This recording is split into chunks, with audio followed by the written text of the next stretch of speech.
This podcast was recorded on the land of the Gadigal people of the Eora Nation. Hello and welcome to The Real Story with Joe Hildebrand. It is crunch time for the Albanese government, the last week of Parliament until, well, forever? Who knows what's going to happen? This is make or break time. The government has put it all on the line. Massive issues. The Misinformation Bill that has just gone off to quietly die. The Social Media Bill, which will triumph to sounds of trumpeting glory. And, of course, the throwdown to the Greens over the housing bill. It's on like Donkey Kong. All that and more coming up.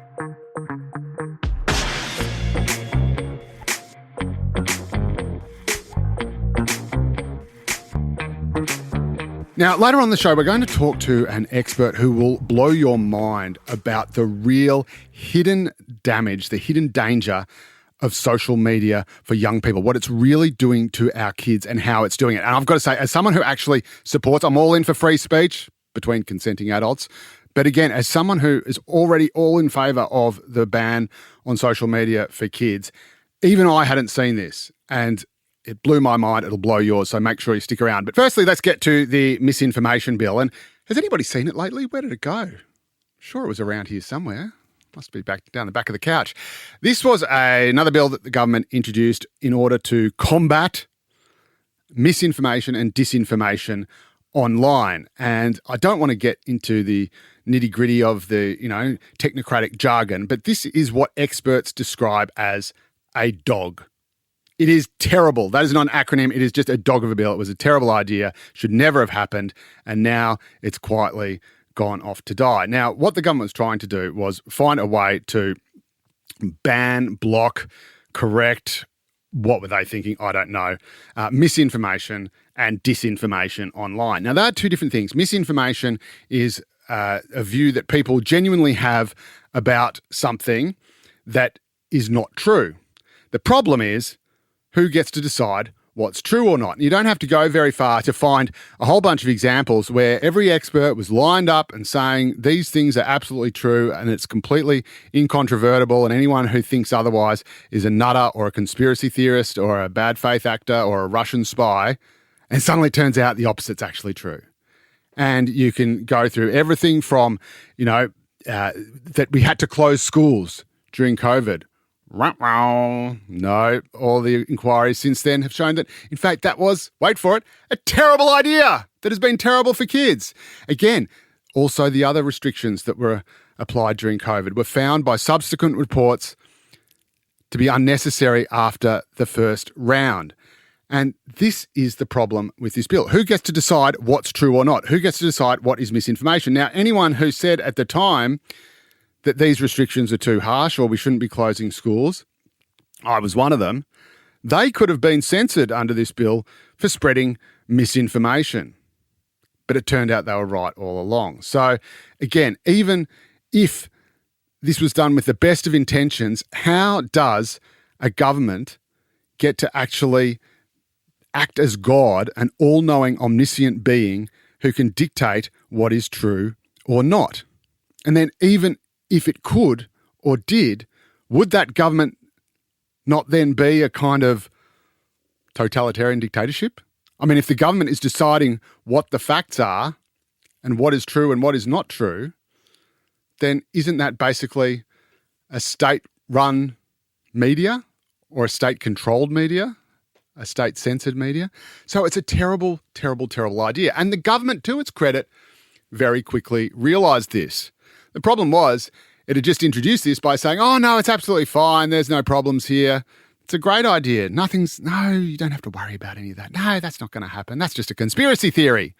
All your concerns about the Misinformation Bill, they're just misinformation. Don't worry. And the best news is as soon as this bill is passed, we can just ban all those views and you don't have to have them anymore, and then everyone will be happy.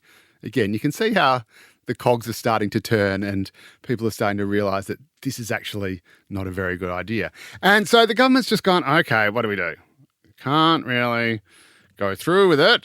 Can't really implement it because that would turn us into a crazy Orwellian dictatorship. And no one's going to support it because it's a terrible idea. When Peter Dutton and the Greens agree on something that you're probably not going to get it through the Senate. So what do? They just have to quietly let it die. And so this was the strategy behind the government's Misinformation Bill, which was to make sure that it didn't pass at any cost. And so there were all these headlines around this week saying, oh, the government suffered a major blow, a major embarrassment, the Misinformation Bill has been killed off. No, the government just got a get-out-of-jail-free card because its Misinformation Bill didn't pass. If the Misinformation Bill had passed, the government would be in all sorts of trouble. Can you imagine the legion of embarrassments that it would unleash? Imagine all the gotchas. Imagine the number of times the government's claims would be caught out by misinformation. That's already started happening online as an example of where the Misinformation Bill could go so horribly wrong, why these powers are just a terrible, terrible, scary and also quite funny idea. The government's already being brought undone by them, already getting tangled up in them. And so the government needs this thing to die. It needs it to be killed off. But of course, it can't kill it off itself because it's already gone all in on it. So it has to get the Greens and the coalition to do it for them. And so sends it to the Senate, just says, here you go, here's a misinformation bill. What, you're not going to pass it? Oh, that's a terrible shame. Oh, sorry, what, negotiate? No, we don't need to. No, we don't need to negotiate. We could do it on what you do on the housing bill, because this is what the government did on its other big, actually important bill, its housing bill, which is providing incentives for first home buyers to be able to get into the market by the government matching their savings for a deposit, and of course for developers to get tax incentives to build big developments to rent out to people, so trying to solve the home ownership crisis and the rental crisis at the same time. The government goes to the Greens with that and says, pass this or you're screwed. Or in other words, block this, I dare you to. There is nothing more we would love than to go to the election saying, you, the Greens, banging on about housing, moaning about how no one can find a place to rent, and you blocked a bill that directly provides more places to rent and makes it easier for more people to buy the homes. We dare you. This is a game of chicken akin to Footloose, where, you know, Kevin Bacon's driving the grader into the other kid and just saying, come on, we are going down this road. Compare and contrast to the Misinformation Bill, where they just sort of go to the Senate, sort of wave it around and say, anybody want to? No, okay, yeah, no, sorry, didn't hear you. No, that's all right. It doesn't matter. So they just could not get rid of this thing quick enough. And that tells you something. I suppose sometimes in politics, the most important thing is knowing how to kill. But sometimes in politics, the most important thing is knowing how to die.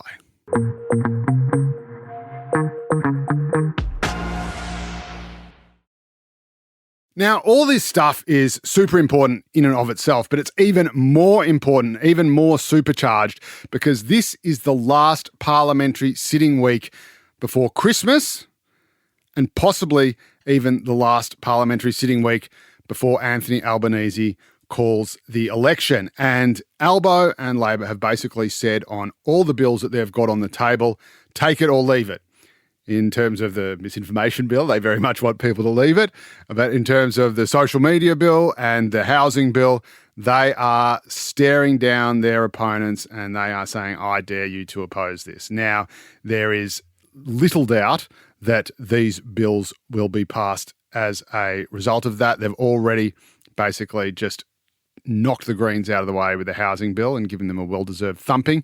And even though some people in the coalition have the jitters about the social media ban, it is extremely, extremely likely that Peter Dutton, he's a bit of a tough guy himself, knows how to throw his weight around, will stare them down and say, nah, we are backing this, or at least enough of them will back it to make sure it gets up. And this is incredibly important because Anthony Albanese needs to start staking his claim on these big sort of tentpole marquee issues, these issues that are incredibly important to people.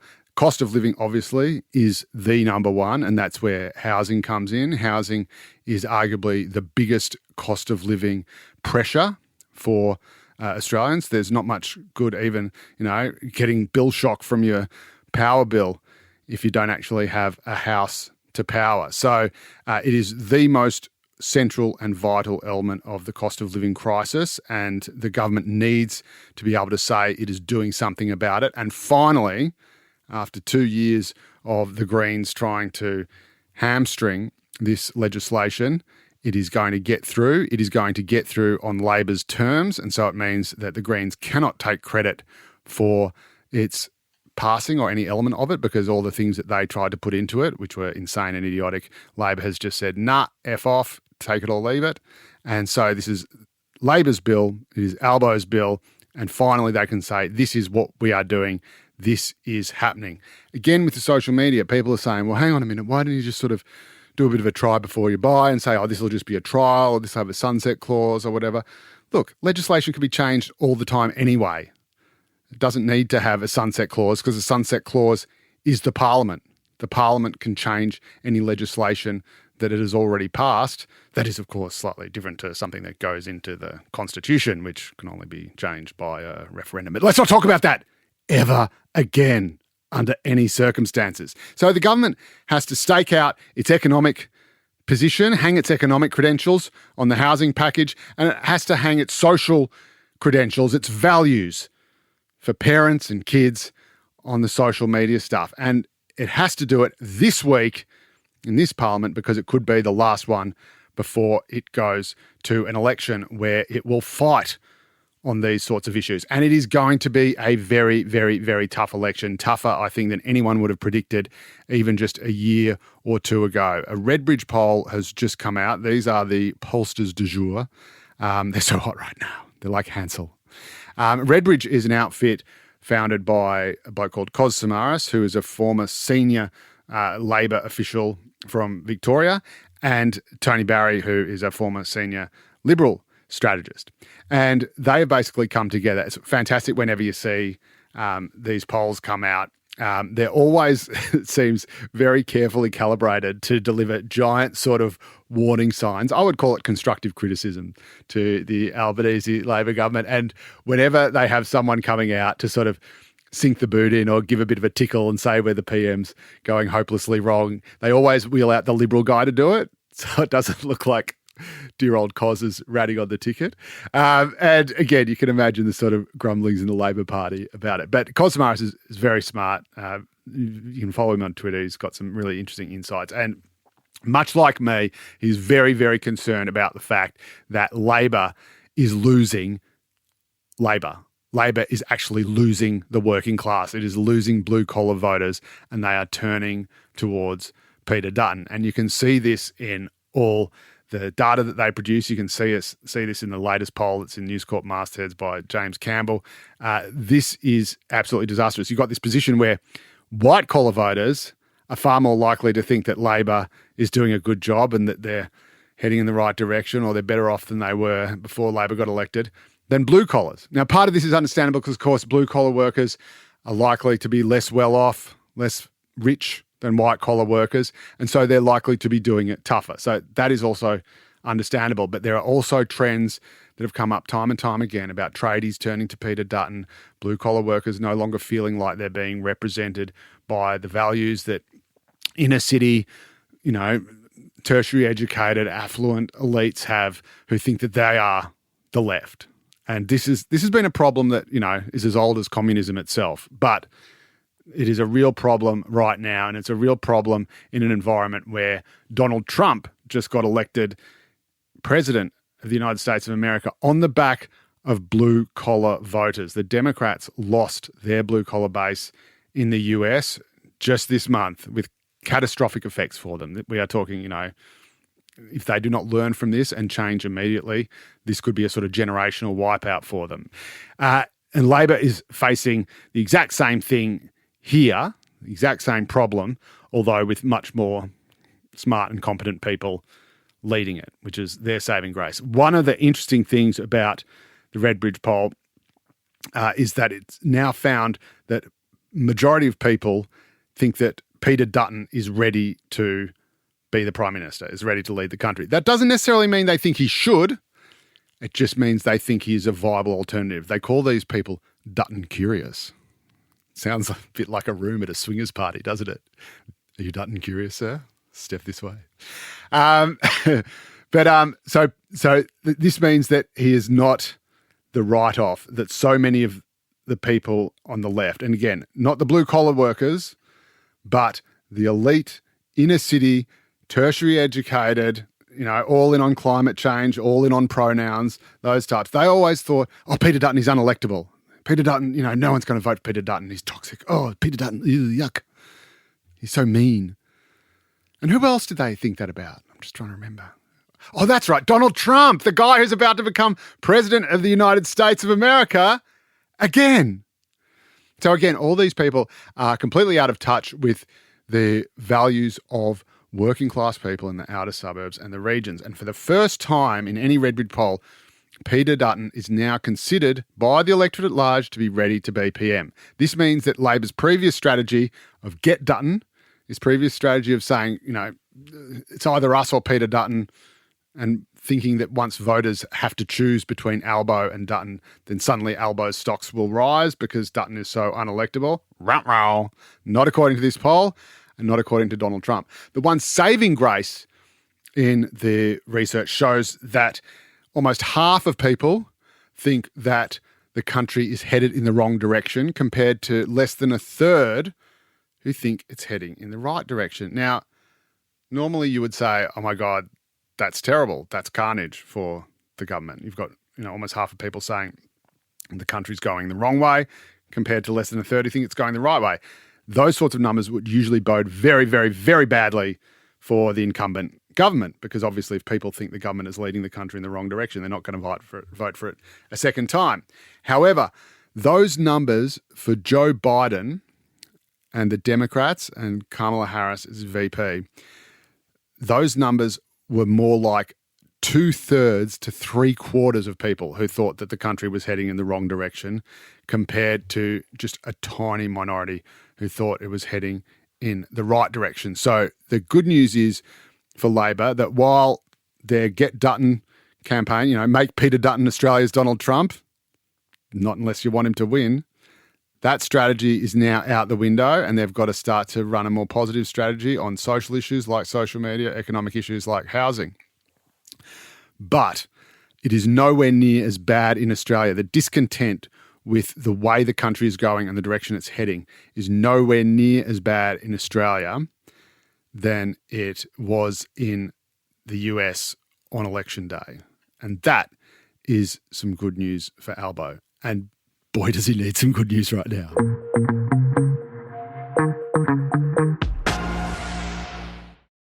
The big story this week that absolutely everyone is talking about and some people are pulling their hair out about is the proposed ban on social media for kids under the age of 16. Now, this has gone from being pretty much a all-aboard consensus issue with parents, educators, the government, the opposition, all supporting this ban, to suddenly being quite contentious. There are people who are rising up on both sides of politics, surprise, surprise, the far right and the far left, and also some experts who are saying, hang on a minute, this might not be such a good idea. What if banning kids on social media actually stops them getting the help they need for the problems that exposing them to social media actually causes in the first place? I'm not quite sure if I get that logic. But anyway, we always bring you the real story on The Real Story, the clues in the name. And to sort this all out, I've got in today as our special guest someone who has literally written the book on this subject. She's a clinical psychologist.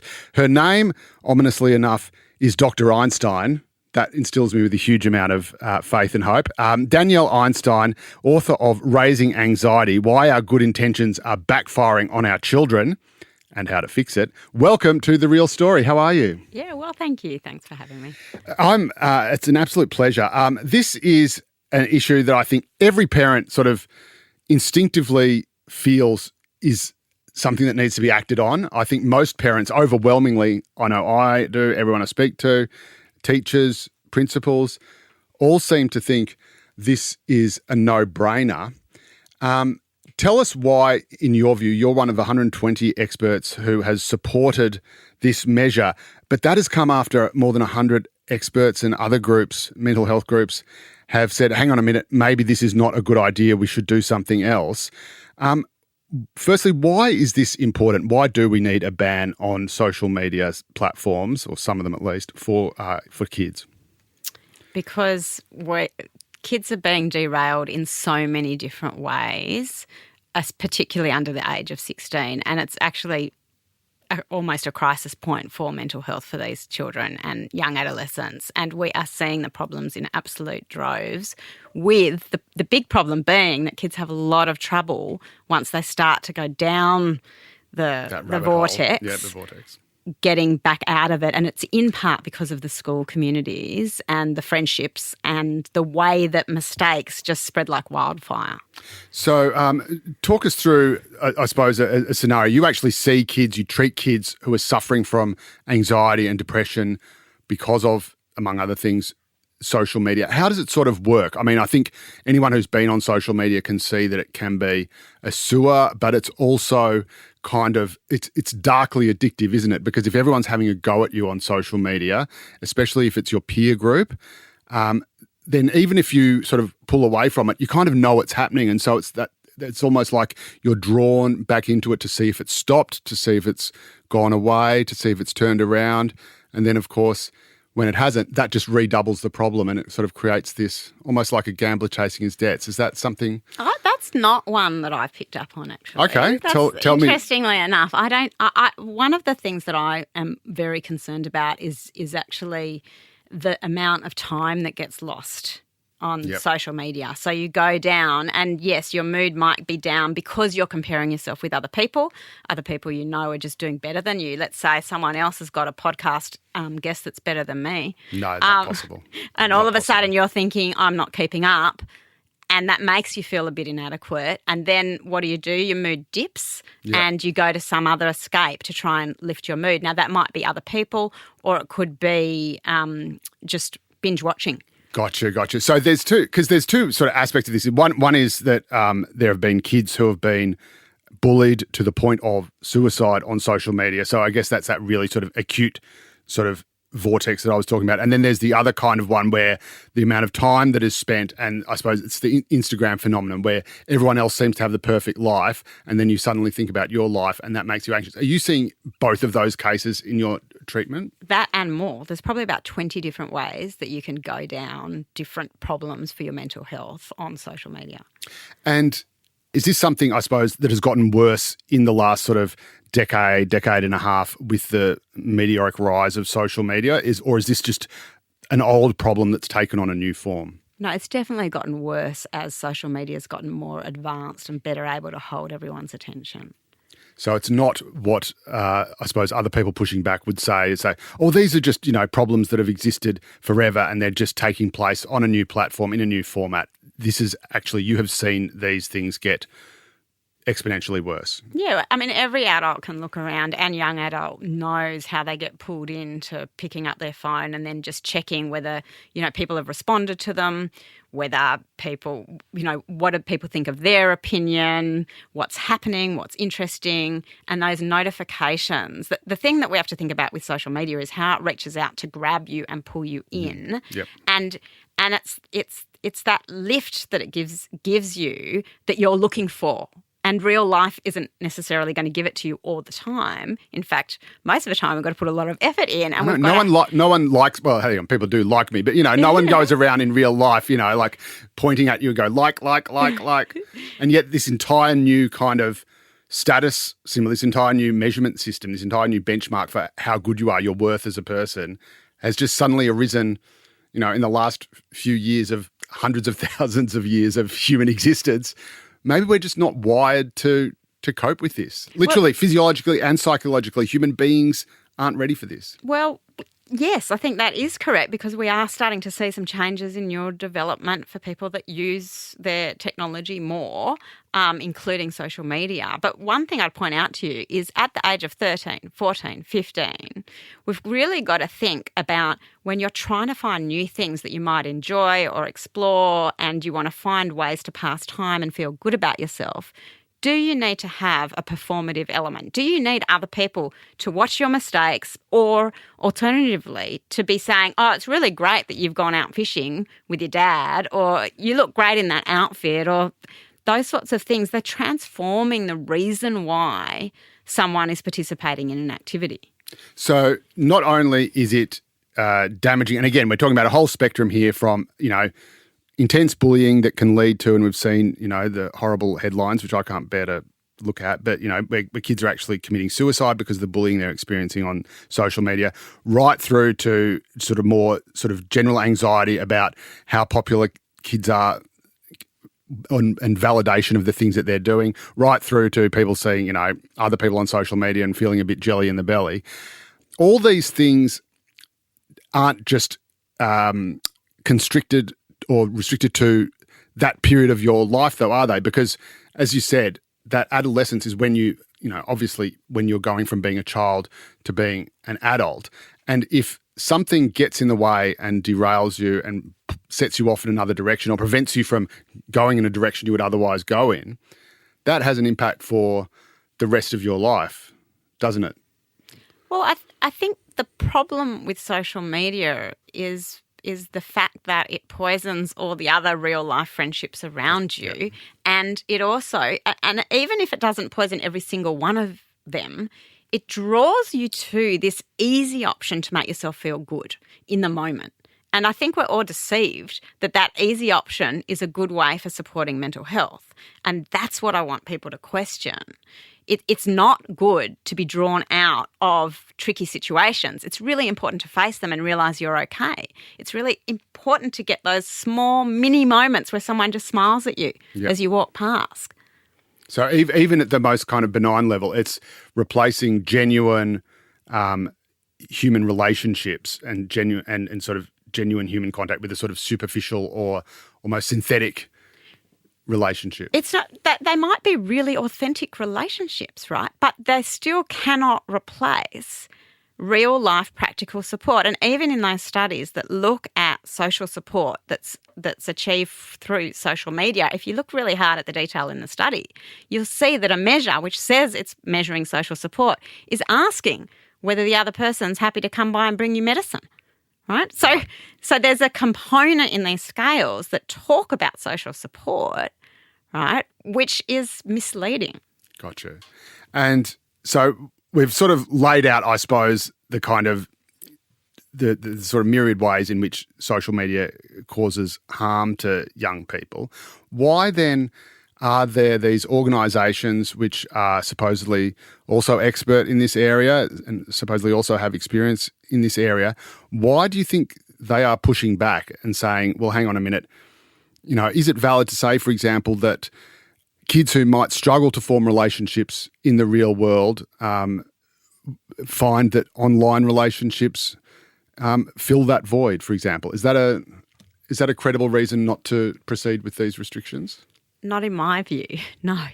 Because so I think what's happened is, first of all, you've got to understand where everybody is coming from. Okay, so researchers do tend to like their own research and want to talk about their own research, and we get rewarded for disseminating our research. Okay, so we want to look at the impact that it has. So it's almost the impact of social media on the people researching social media because they're getting their own biases reinforced. That's right, but every single piece of research has limitations. And if there's a study that's been done during COVID asking people what their top worries are, you have to interpret it as, well, that was during COVID. Okay, and from my point of view, when I read, and I have now probably since phones came into students' hands, I have been reading almost every article I can get my hands on as it comes out to stay up to date with what is happening with technology use and social media use and its impact in mental health. And I'm always looking to find the faults. And I email the authors to ask, hang on a second, what's going on in this study? It looks like you asked students to leave out time spent interacting with friends and family in the early days of Facebook, say, when that was the main use. Yeah. And I'd get an answer saying, well, actually, yes, that wasn't my intent, but the database that I used, that question did say, please leave out the amount of time. So the problem is we've got these really imprecise measures that researchers are using in part. So these are well-intentioned organisations and perhaps no doubt expert in other ways, but they're being misled by their own kind of blind spots in the data, which again, as someone who, deals a lot in politics. We know that, you can get a poll that pretty much tells you anything you want. You can get modelling that pretty much comes back to you with the model you want to justify your pre-existing sort of thesis or hypothesis. And that's happening you think that's happening in this space as well? 100%. And that's what I went to have a look and see what's been submitted to the government for the Joint Select Committee into Social Media in Australian Society. And I started to go through all that because I couldn't understand how we could have such different opinions. And in fact, I started to wonder whether possibly I could be wrong when I read what had been written. It's one of those things, I suppose, you see beyond the data. You see through that because you're actually dealing with the kids firsthand who come to you. And I know that when phones were banned in schools in New South Wales, there were, other people who said, oh, no, this isn't necessary, or they're a vital tool and we shouldn't do this. And since the ban came in, every teacher I've spoken to, every principal I've spoken to, and we've done big sort of investigation, there's been out to visit the schools, have said the difference is, you don't need data. You don't need a poll to see it. They are seeing it in the playgrounds. They are seeing it in the classrooms. The kids are more attentive. They are playing more. They're doing more physical exercise, more physical play, more outdoor play. They're engaging with their peers. This sounds all wanky. They've got friends. Their friendships are stronger. They're having more fun. They're paying more attention in the classroom.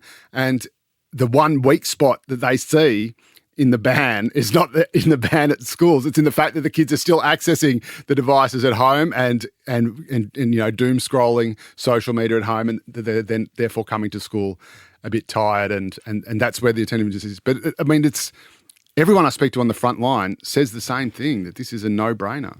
Yeah, so it all comes down to how we handle uncertainty, Joe, and that's something that I've been researching since 2011 and is fundamental to my understanding of psychology and anxiety. And it's basically that if you really don't like uncertainty, you have a greater number of psychological problems. All right? And what was interesting when phones... That is me. Yeah, that is absolutely, yes. I like everything to be the same all the time. And so I started work in this area because when I was treating clients, I realised I had to get them to face uncertainty in order to get better for anxiety. And then all of a sudden, everyone was giving these phones where they didn't have to handle any uncertainty anymore. They could text their parent immediately. They could look up the answer immediately, which interestingly enough for health anxiety and for a lot of anxiety disorders is a massive problem.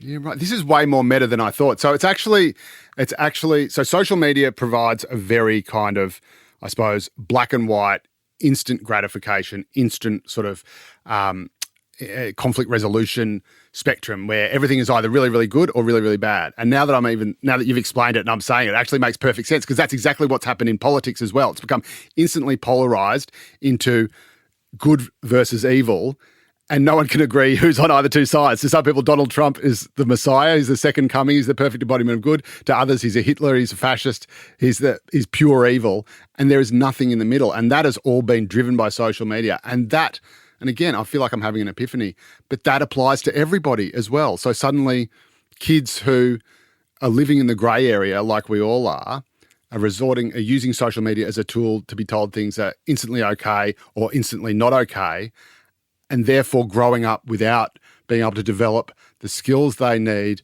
to resolve those issues themselves in the real world. Oh, my God! Exactly. And that's what our book is all about, from every single angle.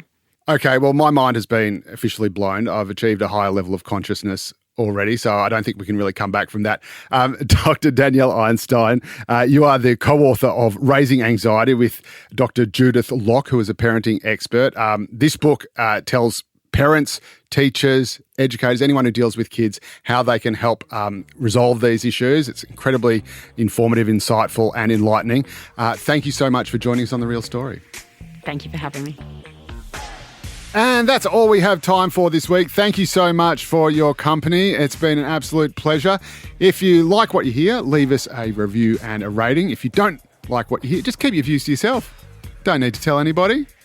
If you want us to look into anything, if you've got any questions, any feedback, just want to say hi, you can email us at therealstory@novapodcasts.com.au. You can also slide into my DMs on the gram. My handle is at Joe_Hildebrand on the IG. You can also read my columns every Monday and Saturday in the Daily Telegraph or any News Corp masthead you should choose to purchase. And we'll see you next week. Take care.